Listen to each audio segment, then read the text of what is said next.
Hey guys, today I'm going to make some slow cooker chicken and rice with pasta sauce. So let's get crocking.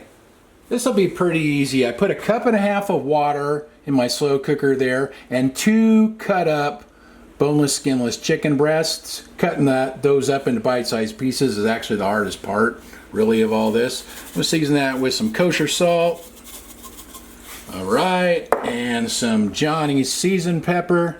Besides pepper, this has sugar, red and green bell pepper, garlic, and onion in it. You probably could use like an Italian seasoning if you would rather, but a little bit of that. I use that all the time. And I guess a little bit of onion powder.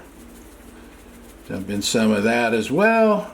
Alright, that looks good. And then 1 cup of white rice. And then 1 24-ounce jar of pasta sauce. Alrighty. And I'll get this all mixed up. Now we'll get the lid on. And I'm going to cook this on high.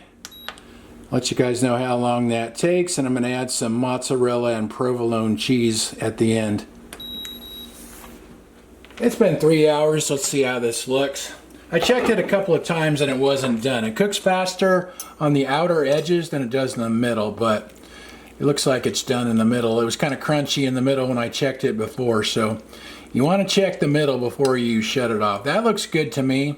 Looks like the rice is soft there. So I have some shredded provolone and mozzarella cheese. I'm just going to sprinkle some on top. You can mix it in if you'd rather. I'm just going to sprinkle some on top, I think. You can always add some once it's on your plate as well. I put a little bit of this in a bowl. Let's see how it turned out here.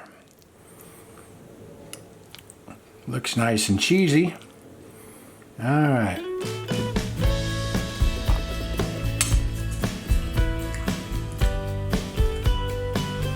That came out good. Kind of tastes similar to chicken parmesan. Miss Annie wants to try it. Let's see if she'll bite it, take it off the fork. There you go, Annie. Oh, it looks like Honey the cat showed up too. You guys gonna share? Looks like Annie beat her to it. A little competition today. Well, that was kind of a different take on chicken and rice, but I thought it was good, and it's fairly easy and inexpensive. Anyway, I'll write the ingredients in the description like usual. Thanks for watching. See you guys next time.